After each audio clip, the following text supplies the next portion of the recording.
Hello everybody, Raven Knight here. Well guys, I was not expecting to be back here doing this, but here we are. BookFox just released a third and possibly final installment of their series on mistakes made when writing certain demographics in your stories. We looked at two already. First it was how not to write men, then it was how not to write women, or was that reversed? I'm pretty sure that women came first. But now it's about how not to write children. So once again, it's time to hop on and take a look at what advice BookFox has for us this time. I've got my avatar all ready and I'm pumped to learn. Now, I found his last two videos interesting, to say the least, so I only expect good things from this one. Alright, so let's just dive right in. I'm very excited. Let's take a look. So I recently made two viral videos about how to write men and how to write women, and some of the comments said that I should make a video on how to write children. Well, here it is. Now, just to be clear, we're not talking about how to write kids for children's literature, for picture books, or for MG or YA or something like that. No, we're talking about how to write kids in novels for adults. I'll go over 8 of the embarrassing mistakes that you don't want to fall prey to when writing kids in your stories, but then I'll also suggest some more practical ways you can make sure your kids are well written and believable characters. The first mistake that I see semi-frequently is the accidentally precocious child. Now, I say accidentally because there's nothing wrong with a precocious child, right? I mean, that's a great character to have. But the trouble is if you write it in a way where it seems like you don't realize that they're acting far older than their age. So what this looks like is if the child is acting really precocious in your story, and yet it sort of goes unmentioned in the storyline, and there's no repercussions or any sort of reason for it. So if a 5-year-old is acting like a 15 or 20-year-old and no characters in the novel react to that, it seems really, really unrealistic. So how do you write a precocious child well? Well, for starters, I think that the adults in that child's life should be talking about it or pointing it out, like make it obvious that this is something different than the norm. The other trick that's really important is to make sure that this precocious child is socially exiled because they are precocious. A kid like this isn't gonna fit in with other kids their age. And a great example of this would be in A Wrinkle in Time by Madeleine L'Engle. In that book, Meg is a very gifted girl, but she's having lots of social troubles at school, and that's because she simply just doesn't fit in. To me, that strikes me as a very realistic portrait of what a precocious child would be like. Okay, so for those of you who are unfamiliar with this word, precocious basically means unusually gifted or skilled in something at an earlier age than usual. So a student who is academically precocious is a student who is far more gifted in academia and schooling than they would be expected at that age. It could also mean mature or simply just ahead of your age group. And I mean, I don't know. In my opinion, if an adult is writing a child character to be precocious, I think there would be a significant reason for that. Like, that may be a plot point, which means that attention would be drawn to it somehow. Like, someone would acknowledge it at some point. I mean, otherwise, what is the point? I mean, look, I can't think of any examples of literature or a movie or show where a child was unusually gifted or precocious, and it was not a plot point or it was not acknowledged ever. Like, child prodigies and geniuses tend to stand out, you know what I'm saying?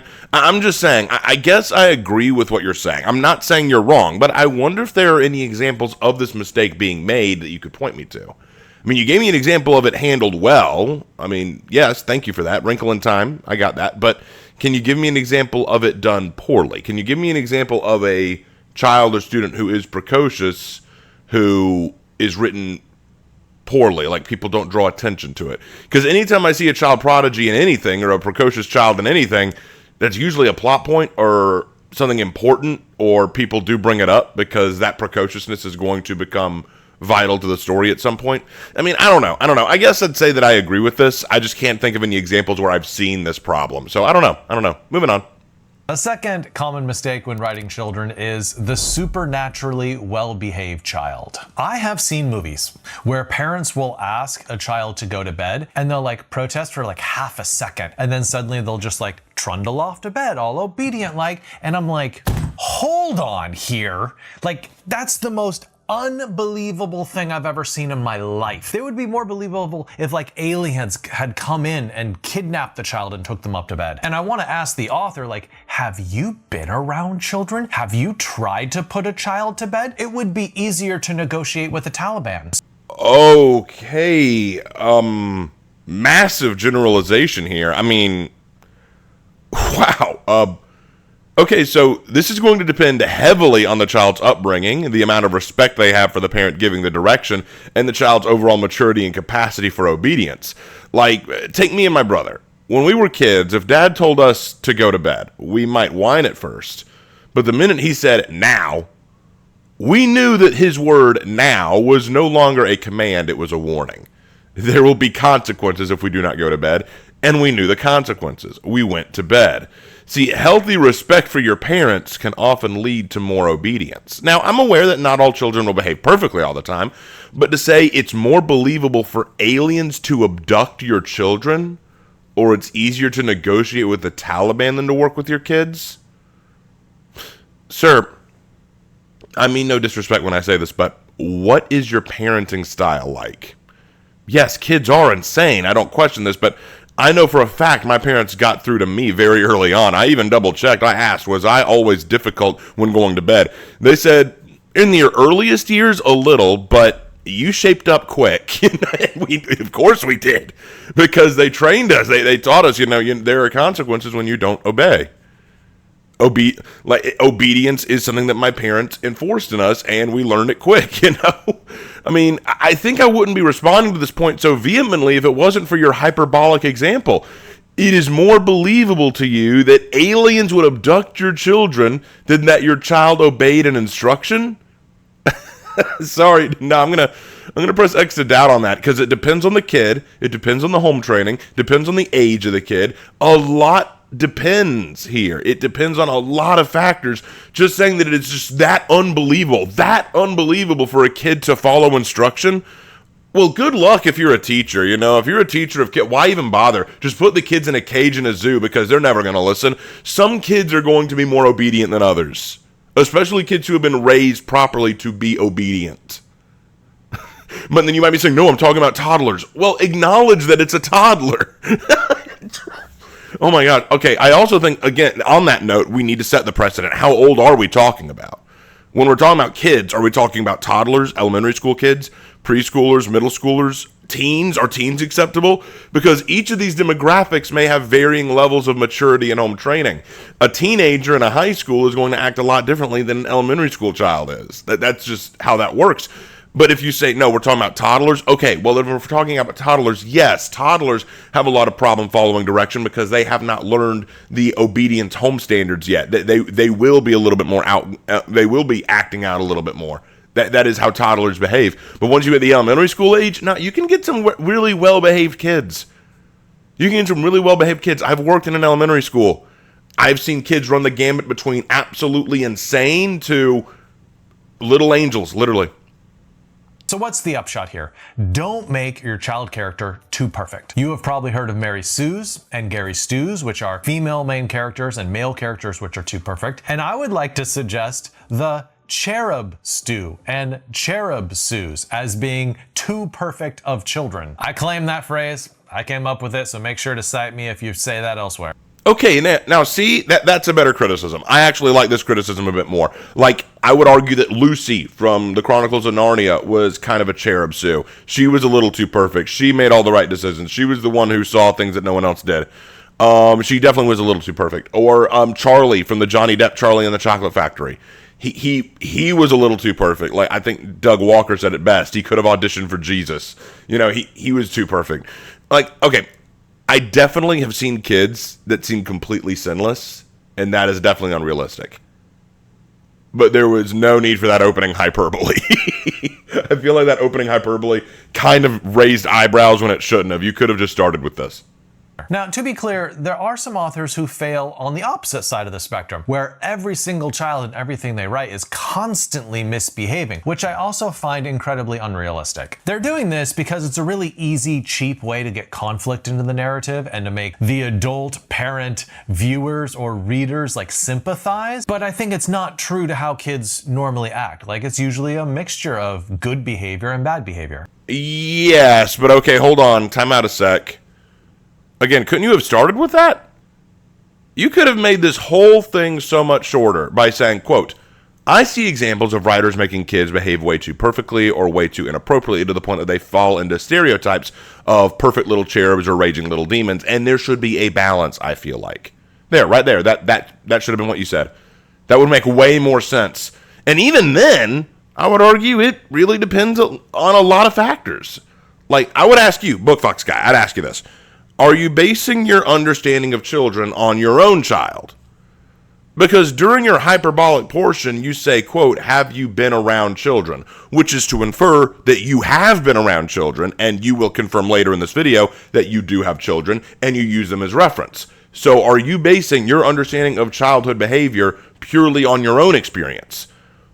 Now, while I won't fault you for that, I would also encourage you to recognize different households will raise children differently, and different children will behave differently. Childhood and child behavior is anything but an exact science. Like, ask a parent which is easier to raise, a boy or a girl. You'll get different answers to that question. And that goes to show it's not so easily nailed down. Children act differently in different households and in different manners and in different ages. I'll be honest, this point doesn't really work too well. All you really had to say is that don't make your child a perfect little snowflake or a raging little demon. Find a balance in between, I would agree with. I would agree with that. But the rest of this, I don't know, dude. This one kind of missed the mark for me.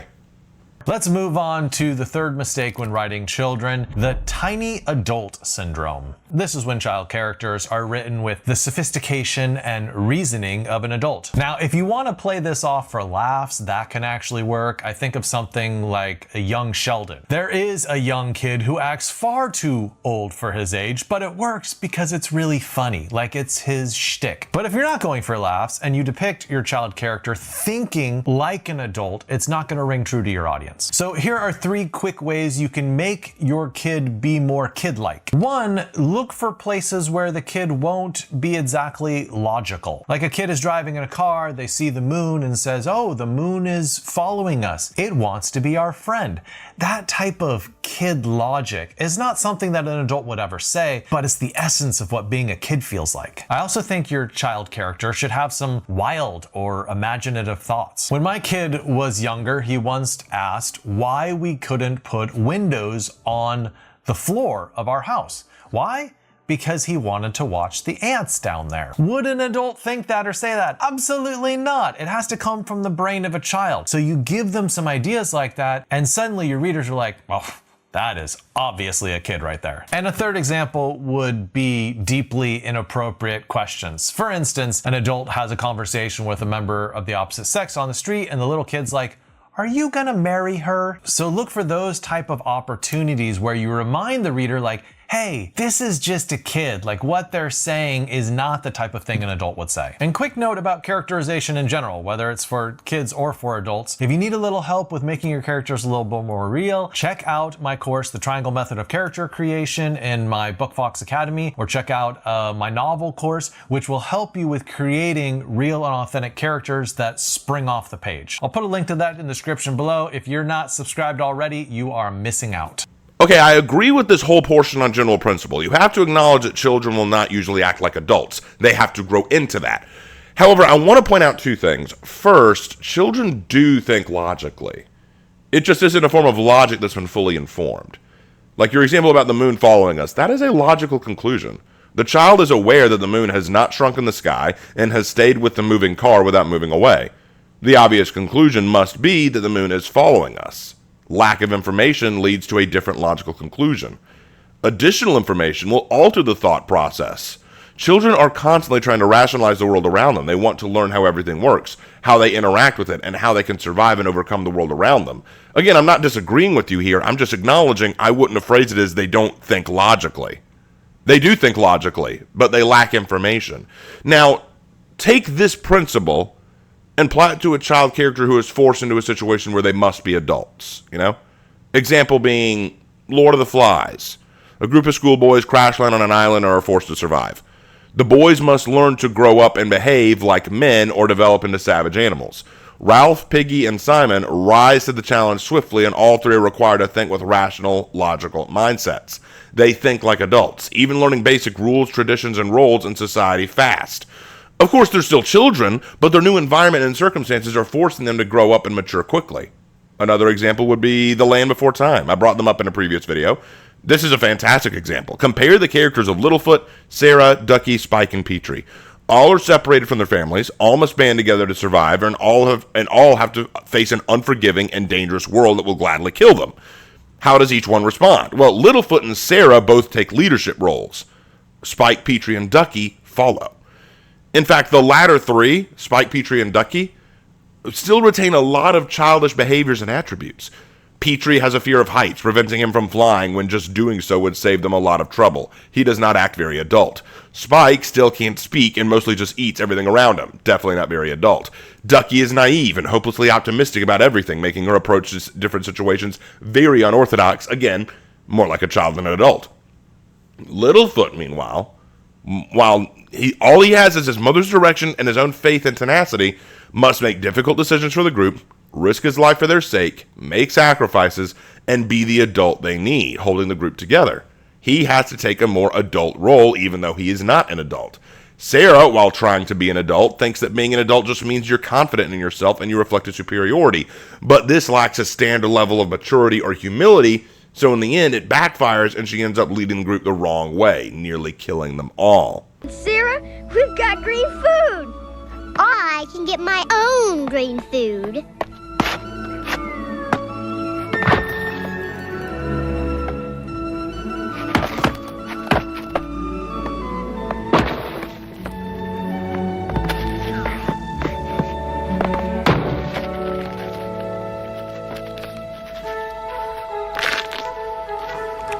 See? I can take care of myself. Now, I'm not saying that Littlefoot or Sarah reflect the ultimate adult attitude, but kids will often have to embody an adult nature to survive if put in that situation. It's the idea of loss of innocence. You grow up too fast. You're forced to engage with things that make you lose your childhood joys and innocence too quickly, you know? All the little dinosaurs in the movie were at different levels of maturity throughout the movie, and we see that. So, like, Littlefoot really had to become a little adult fast. That's all I'm saying. I guess my point here is, you're right that a tiny adult doesn't always make sense, but again, it really does depend on what the child's been through and what they're facing. Of course, not every child is going to act like young Sheldon. In fact, I find young Sheldon grating. I know you find him funny. I find him grating. So don't write young Sheldon. But if you're going to write a child who acts like an adult, give a reason why the child has given up their childish behavior for adult-like behavior. The fourth mistake that some authors make when writing kids is rigid archetypes. Now, take note that I didn't say all archetypes. There's nothing wrong with an archetype, right? You can use them to create a character, and that's perfectly fine. The trouble is when they're rigid. And what I mean by that is that you don't change that character or evolve that character so they go a little bit beyond the archetype and seem like they're their own unique person. So let's look at 5 examples and I'll show you for each one what the archetype is and then how to go a little bit beyond it. The first one is the spoiled child. And the best way to learn how to write this is to look at Willy Wonka by Roald Dahl. This is a master class in how to have a bunch of spoiled children, and yet every single one is uniquely individualistic in how they are spoiled. So you have a character like Violet, who is very brash and confrontational and also extremely competitive. And then you have a character like Veruca Salt, who is very entitled, she is very manipulative, and she uses tantrums strategically. And then you have good old Augustus Gloop, who's just dim and gluttonous. So if you want to write a spoiled child, perfectly fine, that's great. Just think about what traits you're going to give them that's going to separate them out from other spoiled children. The second archetype we could look at would be the innocent. And for an example of this, we're going to look at Cormac McCarthy's The Road. But this child doesn't remain just a prototypical innocent. He has phrases like carry the fire. And he has an immense sense of generosity and kindness toward others, even though he's living in this apocalyptic wasteland. Okay, I was with you up until this example. Sir, might I ask, is this not a violation of a previous sin? Granted, I haven't read the book, but based on your description, they show a, quote, generosity and kindness towards others even though they live in an apocalyptic wasteland. Okay, why would they do that? See, it goes back to the logic thing. We all think logically, and logic isn't always moral. It's the reason I didn't understand why Rey decided to take in BB-8 in the first sequel movie. She is a woman living in a desert planet with limited resources, and she was raised there. Why does she show compassion to a random droid she doesn't know? It makes far more sense for her to look out for herself, as that's the world and environment she was raised in, and she would understand that. Why would a child show generosity and compassion in a setting that would not logically consider that a norm? Would that not be perhaps an example of a cherub stew? Again, I haven't read the book, but that does sound kind of questionable. I know some people are going to think I'm nitpicking, but my point being here, if one of your sins is that a child shouldn't act perfectly, or it shouldn't act, I'm like, well, then why would a child show compassion and generosity in an environment where they would not learn that? Like I said earlier, children are constantly analyzing and learning from their environment. A child surrounded by violence and hostility is going to adopt those things to survive and handle their environment. A child surrounded by love and compassion is going to acknowledge those things as well. We learn from our environment and learn to grow within it. If a child is raised in a cold, harsh, apocalyptic wasteland, where does the generosity and compassion come from? You can make a reason why. You can acknowledge a reason why they learn it, but if they have no reason why they are that way, it's going to sound like it doesn't make any sense. But let's move on. Another archetype would be the genius. And I think of 7-year-old Mary in the movie Gifted. And one thing that helps to set her apart is it's not a normal father-daughter relationship. It's actually her uncle who is taking care of her. And I find that's a nice little twist that helps the movie not seem so predictable and routine. Okay, pardon, Nani. Why would her being raised by her uncle detract from the child genius trope? Is she less of a genius because she's being raised by her uncle? Does her uncle's presence distract somehow from the child genius stereotype? Okay, all right. What point is this? What point are you making? What on earth? Well, okay. Dude, I want to give you the benefit of the doubt. I don't think you're dumb. I don't think you're a bad writer. I'm sure that you give great writing advice. But I feel like you literally just made up an excuse why you're okay with this archetype in this situation. How does the genius being raised by her uncle somehow make the genius trope less predictable? When I think of a genius trope character, the first thought that comes to my mind is usually something like Jimmy Neutron, right? And with Jimmy Neutron, I kind of expect certain things. They're going to look at the world differently. They're going to analyze problems differently. They're going to invent things. They're going to discover things. They're the ones who stick out. They're the prodigies. We were talking about the prodigies earlier. We were talking about the child prodigies who are, way too precocious. That's what I picture in a child genius. What does being raised by an uncle change? Does the uncle somehow alter her genius status? I don't know what this has to do with anything. Maybe someone can explain it to me. I don't know what that has to do with anything. A fourth archetype would be the chosen one. And for this, let's look at the movie The Girl with All the Gifts. This girl is different because she is immune from the virus that causes the zombie apocalypse. But the author doesn't stop there. That would be a mistake. She would be a stereotypical character. Instead, she has this girl have a great love for learning and has her love Greek myths, especially Pandora. What that does is it just helps her make her a little bit more unique as a character. I'm not sure that would really be enough to help out, but okay. Okay, I guess. Again, I feel like we're simply offering excuses why this archetype is okay in your eyes. Are we saying that, okay, for example, are we saying that we could have dodged the chosen one archetype in Harry Potter if we just made Harry Potter interested in Greek mythology?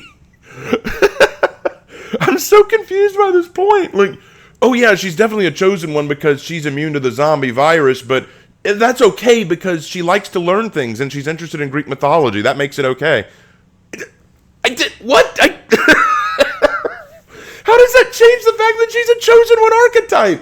And then people are going to point out, he's not saying it's changing it, he's saying you're adding on to it. Right, no, I get that. I get that he's adding on to it, but, I mean... Yes, we're adding on to the fact that it's an archetype. We're adding on, okay, she's a chosen one, but there's more to her than that. How is liking to learn things and being interested in Greek mythology adding on to anything? What you're essentially doing is you're adding a quirk. Yeah, not like a My Hero Academia quirk, just kind of a quirk, just kind of this, oh, this is unique about her. Like, I don't know, man. Let's keep going. Maybe I'm missing the point. Let's see the next one. And the fifth kid archetype would just be comedic relief. Kids are funny. They're often put in stories just as a way to get laughs from the reader. And for an example of this, I think of Little Miss Sunshine, where we have a little girl who's traveling to a beauty pageant. But what sets her apart and why she breaks out of this stereotypical archetype is that she doesn't exactly look like a prototypical beauty pageant girl. Like, she doesn't fit into that norm, and she certainly does not act like one on stage either. Okay, stop, dude. Okay, let me tell you what this is, guys. I figured it out. Okay, here's the problem. You wanted to see archetypes as bad to fall into. You wanted to say, look, avoid archetypes. But then you realized you actually like some of these archetypes, so you changed it from avoid archetypes to avoid rigid archetypes, and then laid out some characters who are blatant archetypes, but threw in some minor details to defend their archetype. And this is one of the weakest of all, because the unique aspect to her has nothing to do with the comedic relief aspect. Here, let me try to explain. The archetype that you're talking about is comedic relief, a character who's just meant to be funny. Got it. The character in question is going to a beauty pageant. This is not in itself funny. However, what it makes it funny is the fact that she does not look like a standard beauty pageant kid, nor does she behave like one. That in itself is the comedy of the scenario. You are taking a kid who does not look beautiful and behaves kind of crazily and saying this is going to be a beauty pageant winner. That's funny. Now, your explanation as to why she is unique as an archetype, what makes her unique, is literally the reason she is the archetype. Here, I'll dumb this down a bit. I'll explain this in a different way. This would be like me saying, look, it's okay to write a fish that swims in the sea, as long as you add more to it than that, or go a little further. For example, Dory from Finding Dory is a fish, and she swims in the sea, but what makes her unique is that she breathes underwater and thus needs to swim in the sea. You haven't added any unique attributes that add on to the archetype. You're simply stating the rationale behind the archetype and how she meets it, and said that's unique. Look, this may be the first time I say this in any of your videos, but this was a piss example. This was awful. Look, okay, I'll help you. I'll help you out. Okay, this is what you want to do. Make an archetype, don't make him a stereotype. Ooh. All right, what's next? Anyway, it is fine to use broad archetypes for your child characters. Just do some work to make them individualistic and to make them seem different than other characters. That's literally all you had to say, bro. That's literally all you had to say. Don't be afraid of an archetype as long as they don't become a stereotype. I literally just said that. That would be my advice right there. It's okay to create an archetype, but don't make them a stereotype. You want a boy genius? Fine. Just don't make them exactly like Jimmy Neutron. You want a spoiled brat kid? Fine. In what way are they spoiled? You want a comedic relief kid? Absolutely.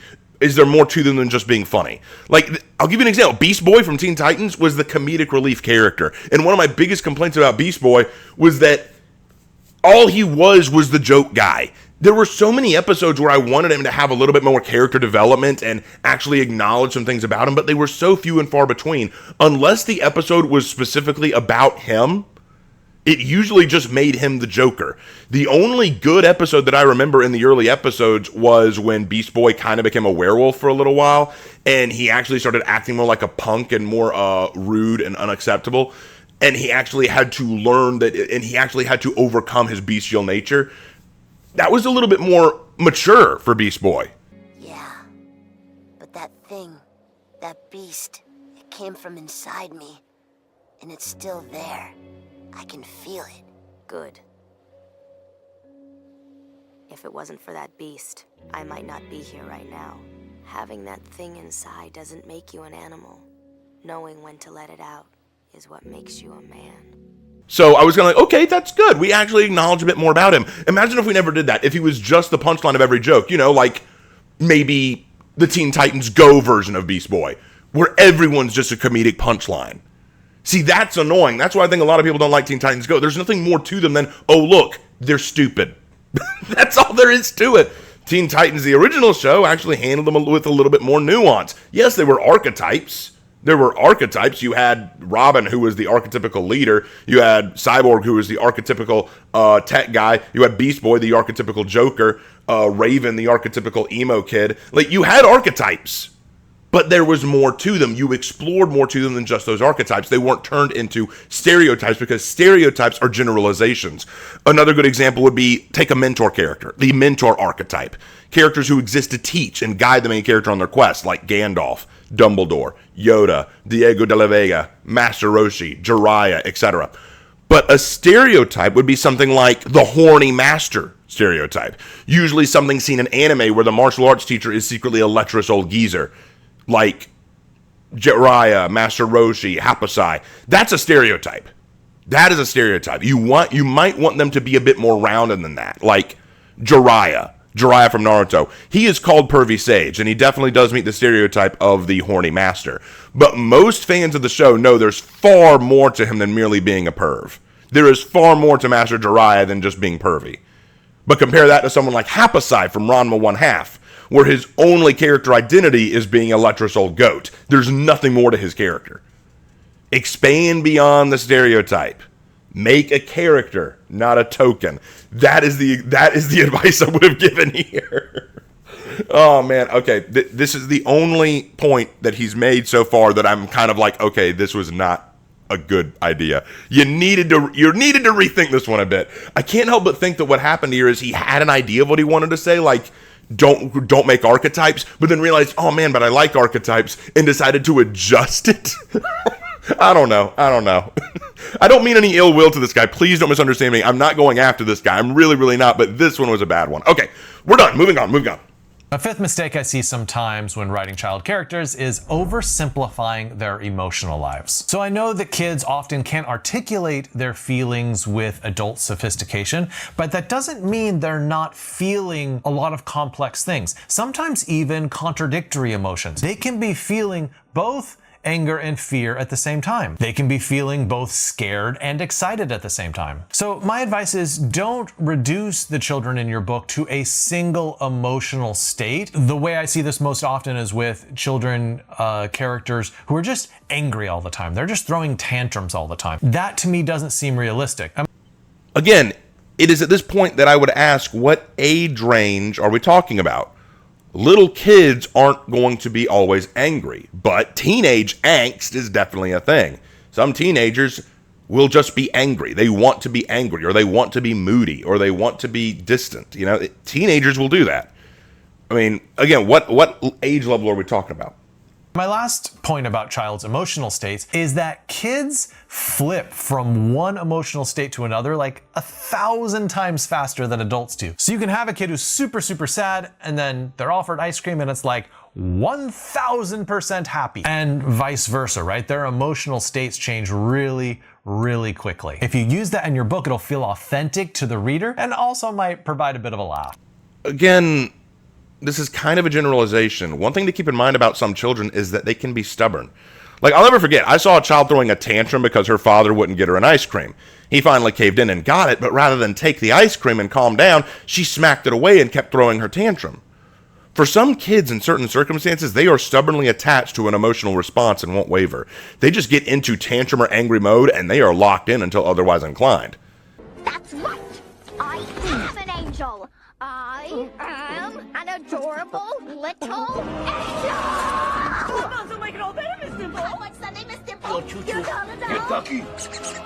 I hate animals. This can also be the same with sadness or fear. A big dog barks at a kid and frightens them, they can cry for a while, even when the dog is removed. It really does depend on the circumstances and the child.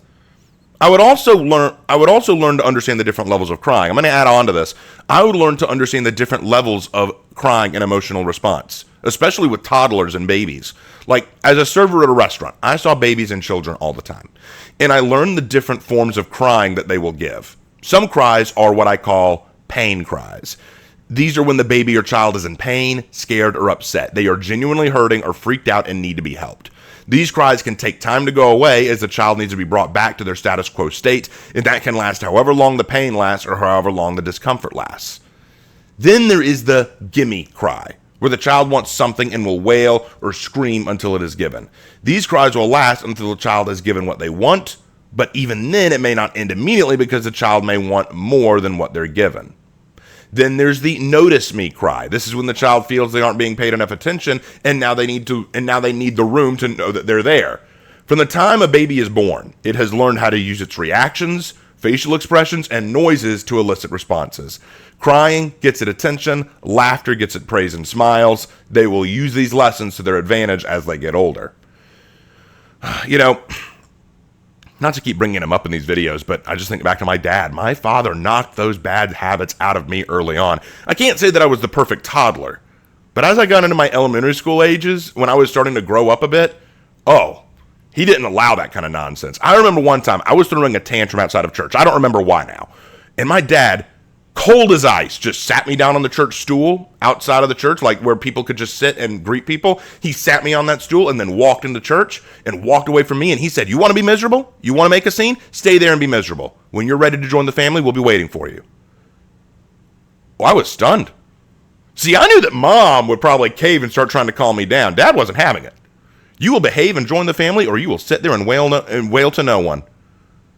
He knew what was going on. He knew I wasn't hurt. He knew that I wasn't in pain. He knew that I just wanted to make a scene and get attention. He wasn't going to give it to me. It didn't take me long to get my act together. Can you guess how often I threw tantrums after that? Granted, I still did on occasion, but definitely when Dad wasn't around, because I learned to respect my father. I've been on this point too long. Let's get on with it. The sixth mistake is the old soul complex. Some child characters are simply too knowledgeable. One of the great things about kids is that they're often wonderfully naive. A really good example of how to do this would be in the novel Room by Emma Donoghue. In this novel, we have a child narrator named Jack, and he is imprisoned inside a very small room with his mother. And they're imprisoned by a guy called Old Nick, who's kept them there for the last 7 years when he's done exactly what you would expect to this woman, and the child is the result. Now, having a child narrator is literally the only way that this book could work, because it's dark enough as is. But when you see it through the lens of Jack, you see it through this very naive, pretty happy kid who doesn't know there's an outside world. Like, he's happy to be with his mom and to live his life in this small room. It breaks your heart as a reader, but his naivete is what saves the novel. Just look for places in your book where your child character can be a little naive, either as a way to make your book a little more funny or as a way to soften what could be a really dark situation. I feel this is very similar to your sin about tiny adults. This feels really close to that, but yeah, all right. Yeah, children are naive, and that's going to be something you want to remember. Naivete can be a great tool in writing a child character. While I haven't read Room, I think a good example of this could be found in something like the movie Bambi 2, when Bambi still thinks his mother is alive somewhere and even falls for a deer call thinking it was his mother. Simply put, yes, most kids are naive, but that's because they don't have much experience with the real world yet. I think, again, it's going to depend on how much experience a child has with the world. A child, for example, take someone like the Artful Dodger. The Artful Dodger in Charles Dickens's Oliver Twist. The Artful Dodger was this kid who was really good at stealing and pickpocketing. He wasn't that naive. He understood the world in a very good way, and that was largely because he was forced to. He was a kid living off the streets. He had to learn the dark, practical rules of the world on his own. He had to learn, yeah, this world is harsh, cruel, and difficult, and I got to survive in it. You know, that's kind of how Dodger handled things, and that I think that goes to show a lot. But, I mean, I agree with this in principle, but I will also say it does sound similar to the tiny adults thing. But moving on. Now it is time for the seventh mistake, diction level screw-ups. So there's two mistakes you can make here, right? One would be to have the words that your child character says be far too sophisticated for their age. It just doesn't sound like a kid would talk that way. And then the second one is just to make them a little bit too babyish. So my advice here is, if you know any real children of that age, make sure to hang out with them for a while before you write that section. And if you don't have access to a child of that age, make sure you look up some videos where you can see how a kid that age would actually talk. And even if you are a parent and had children at one point of the age of the character that you're writing about, it doesn't matter. I recently listened to audio of my kid when they were 4 or 5. They're 12 now. And the way he sounded. Put this on top of that. Put that on top of there. I mean, I forgot his stutter was that bad. I forgot like how high his voice is. I had really forgotten so much as a parent. So it's really important to remind yourself, oh, like that's how a 5-year-old talks. I totally forgot that. Now, if you want a child character to speak in a way that indicates they're far older than what they actually are, that's perfectly fine. My one piece of advice would be to make it selectively uneven. Like most of the time they talk in this very sophisticated way, but sometimes something's gonna squeak out that reveals like, oh, like they're still just very much a kid. Yes, this is really going to depend on the child's age, education, and upbringing, but overall I agree with this point. Know how children talk. They don't talk like us. Children at certain ages will have different kinds of talking. In fact, I'll admit, I would do this for adults too. Like, some people don't realize this, but adults will talk differently. Like, for example, I made this mistake when I was writing my story, Shogun of Crime. I was writing a character from Japan who had come to America. Now, she knew English. She could speak English, but she spoke it almost too well in the writing. I wrote her to speak almost with diction and wording that didn't make sense for how much she would likely know. So I had to go back and work on that, and I realized that I had to actually give her not a stereotypically broken English, like speaky English. No, I wouldn't give her that, but like she wouldn't be able to use big words. Like she might not know the word pedagogy. She might not know the word precocious. She might not know supercalifragilisticexpialidocious. But that's going a bit too far, don't you think? Sorry, I couldn't resist. But no, she could speak English, but she's not going... She's a lot like Ziva from NCIS, Ziva David. Ziva could speak English, but she didn't know all the turns of phrases. She didn't know all the little isms and colloquialisms. She didn't know all the bigger words, you know, like... But I just want you to know that I know... Ducky, drip it! Do you mean drop it or zip it? American idioms drive me up the hole. Well, actually, never mind. At Norfolk, you must have taken a kite. Hike. The expression is taking a hike. I think she may have had it confused with go fly a kite. I speak 5 languages. Forgive me if I get confused sometimes. Go with the flow. Gets hinky. Call it. Hinky. What's hinky? You know, like when your gut is telling you something. Oh, I see. My country, we refer to that as gas. You can make it kind of funny. You can make it kind of unique about a character. So this isn't just a child thing. This is just a character thing. Moving on. And lastly, the final mistake that we're going to look at when writing kids is generational assumptions. If you are a Gen Xer or a baby boomer or something and trying to write a kid, which I guess would be Generation Alpha, right? Then there is going to be some different belief systems going on. If you interview a bunch of 8-year-olds, like 80% of them are gonna list influencers being one of their top 3 jobs. That might surprise older folks quite a bit. Also, remember that kids have completely different celebrities than you do. My kids worshipped Dude Perfect for years and years before they ever knew the names Tom Cruise or Brad Pitt. A third thing to think about is just different generational expectations. To a 6 or 7-year-old, it may be perfectly natural for them to have a phone because their friends have phones, while to someone who's slightly older, it'll be like, listen, kid, you want to wait on that. You don't want to be addicted to social media at your age. Also, different generations have vastly different expectations for stuff like online privacy. Some might say like, oh, I don't want any of my information out there. And other people just share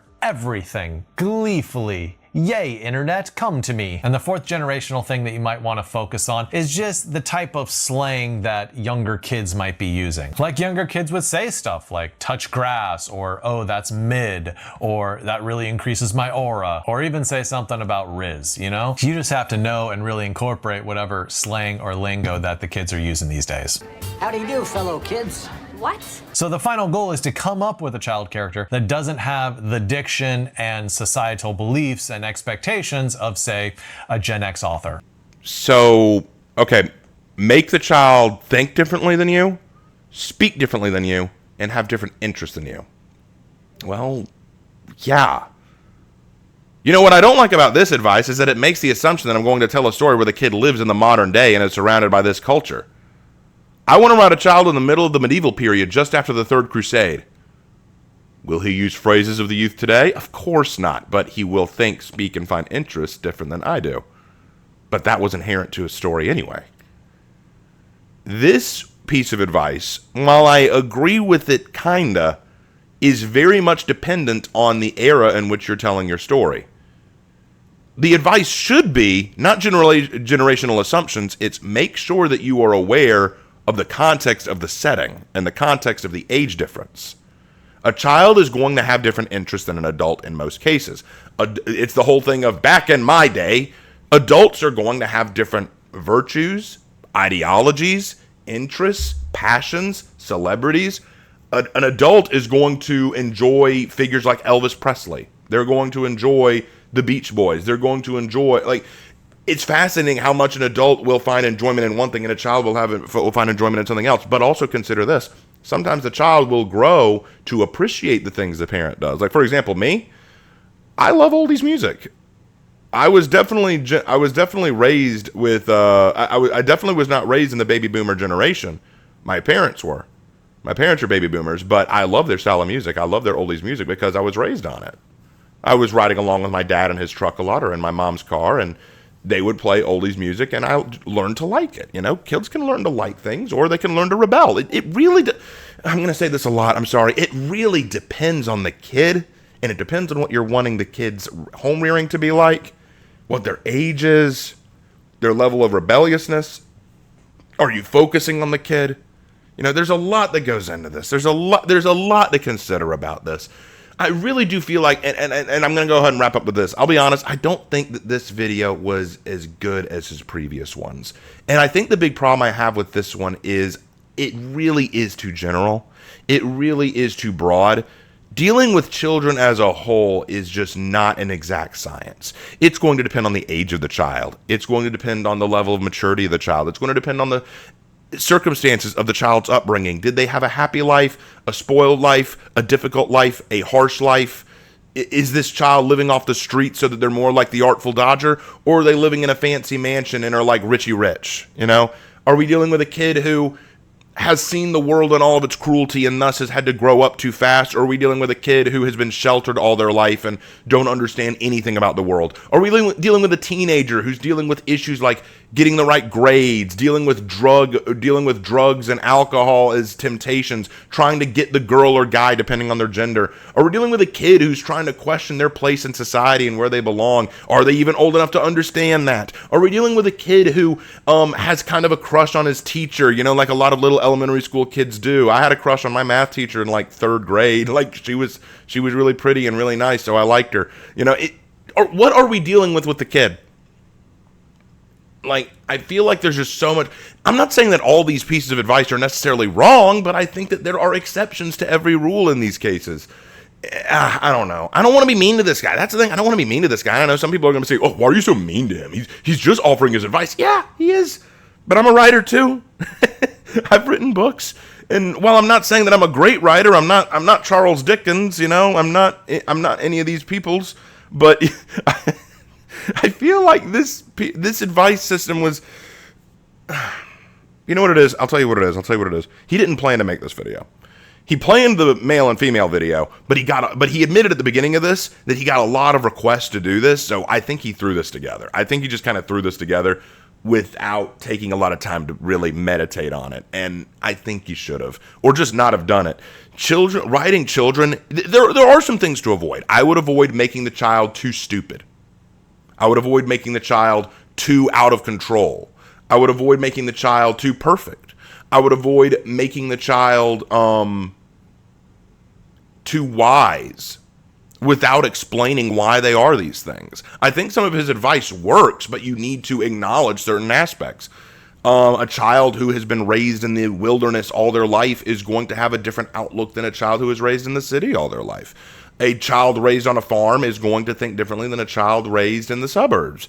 A child who lost his family at a young age is going to have a much darker outlook on the world than a child who has both parents in the household. There's a lot to consider here. And I think that those things need to be addressed. Or I can already imagine that this guy's comment section is loaded with people saying, but what about blank? What if I blank? Because that's going to be the big thing. What if? The what if is going to play a large role in this video. So that's my thoughts on this. Again, no disrespect to this guy meant. I don't mean any ill will to him. I just feel like this one wasn't his stronger video. Of the three that I looked at, this is probably the weaker one. But anyway, I hope you guys enjoyed. I've been at this for way too long, man. Oh, man, I need to go lie down. I've got a bit of a cold. Anyway, thank you guys so much, and I will see you in my next video. Take care.